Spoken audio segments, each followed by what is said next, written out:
Olá, crianças e familiares, espero que vocês estejam bem. Vamos para a correção das páginas 140 a 143 do livro de Língua Portuguesa do terceiro ano. Eu sou a professora Vânia e hoje é dia 9 de novembro de 2020. Então, nós vamos fazer a correção da interpretação do texto, que é aquele texto do sapo com medo d'água, certo? Exercício 1. A história começa com a frase: o sapo é esperto. Qual foi a esperteza do sapo? Olha lá a resposta: conseguir enganar os meninos para os jogarem no lugar onde ele queria, ou seja, a lagoa, certo? Ele foi bem esperto, né? Então vejam aí se a resposta de vocês está parecida com a minha, não precisa estar igual, tá bom? Exercício 2. Releia a história e pinte no texto. De amarelo, as falas dos meninos. De verde, as falas do sapo. Então, deixa eu colocar lá no texto para vocês verem. Olha só. Eu pintei e aí vocês confiram com o de vocês aqui, ó. Vamos jogar o sapo nos espinhos? Foram os meninos que falaram. Então, de amarelo. Espinho não fura meu couro. De verde, porque foi o sapo. Vamos queimar o sapo. De amarelo, os meninos. Eu no fogo estou em casa. De verde, porque foi o sapo. Vamos sacudir ele nas pedras. De amarelo, foi os meninos. Pedra não mata sapo. De verde, porque foi o sapo. Vamos furar de faca. Amarelo, a fala dos meninos. Faca não atravessa. De verde, a fala do sapo. Vamos botar o sapo dentro da lagoa. De amarelo, porque é a fala dos meninos. Me bote no fogo, na água eu me afogo, na água eu me afogo. Esse aqui de verde porque foi o sapo que falou. Vamos para a lagoa. De amarelo porque foram os meninos. Eu sou bicho d'água, eu sou bicho d'água. De verde porque foi o sapo, certo? Depois vocês confiram se tá direitinho o de vocês, tá bom? Aí voltando aqui, no exercício 3, os trechos que não foram pintados pertencem à fala do narrador. Narrador é quem conta a história. Pinte os quadrinhos, vamos voltar lá. Pinte os quadrinhos das frases abaixo que pertencem ao narrador. Então, ó, vamos para a lagoa, não é, né? Que os meninos que falaram. Agora, uma vez o homem agarrou o sapo e levou-o para os filhos. Esse aqui tinha que pintar, foi o narrador. Como haviam de fazer? Foi o narrador. Pedra não mata sapo. Essa aqui não, porque foi o sapo que falou. O sapo mergulhou, veio em cima d'água gritando. Isso aqui foi o narrador, então tem que pintar.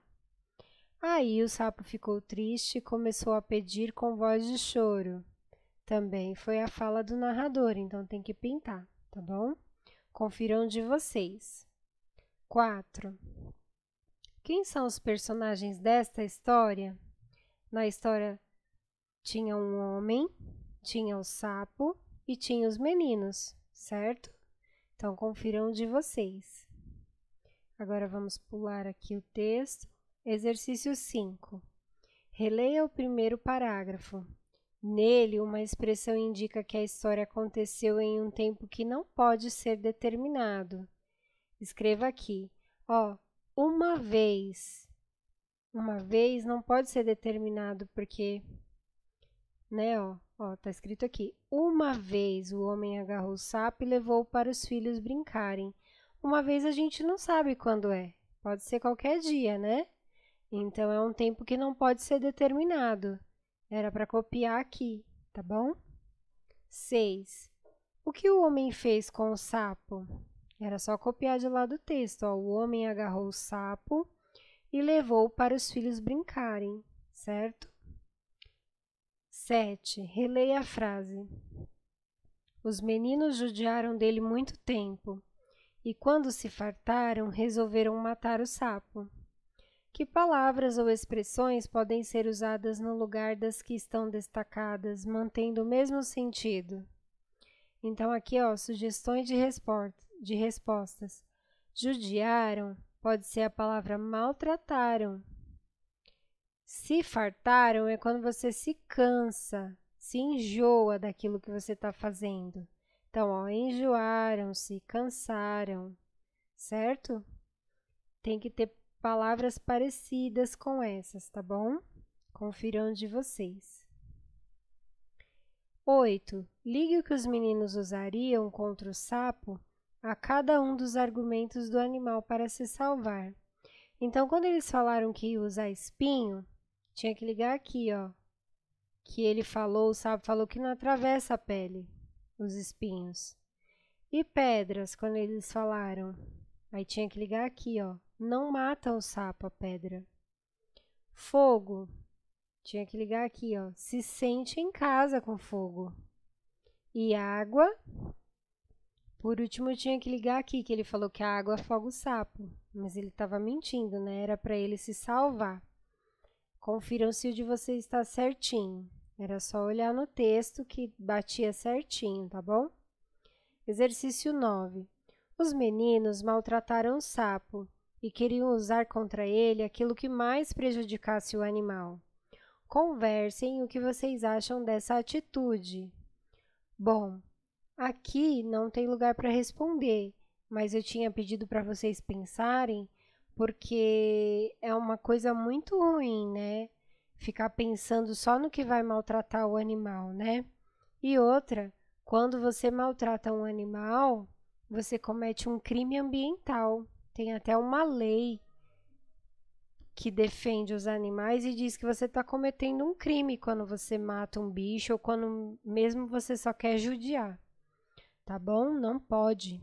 É muito feio isso. E é ruim, né? 10. Copie uma frase do texto que mostre que o sapo estava fingindo para os meninos. Então, olha só, possibilidade é uma possibilidade de resposta, não precisa estar igual.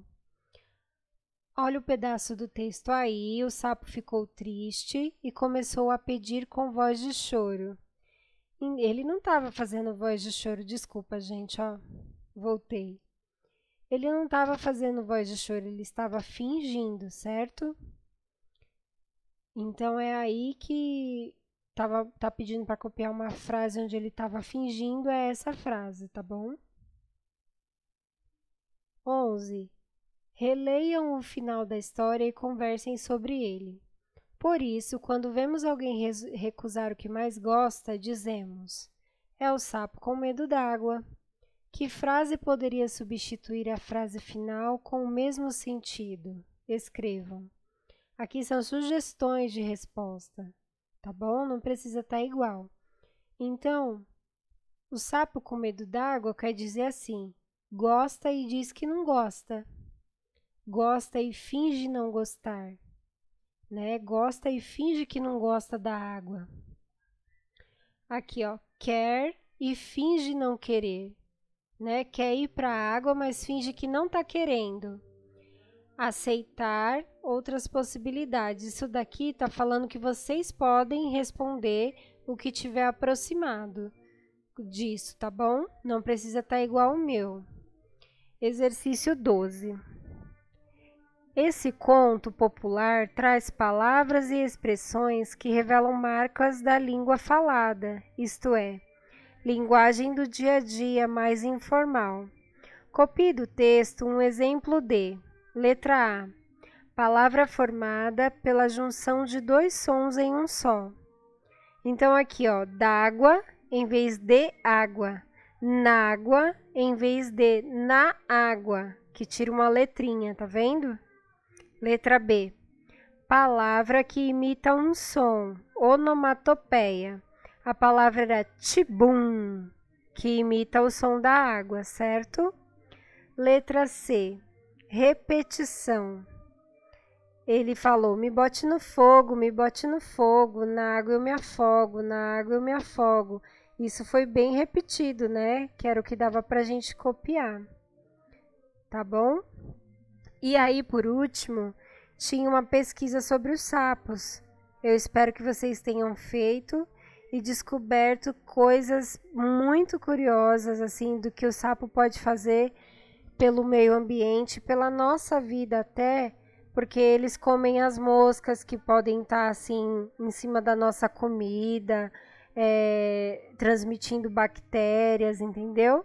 E tem muita gente que mata sapo, a gente quase não vê sapo dependendo da região que a gente mora, tá bom? Desculpem pela voz rouca, eu desejo uma ótima semana para vocês e até a próxima lição, tá bom? Se cuidem!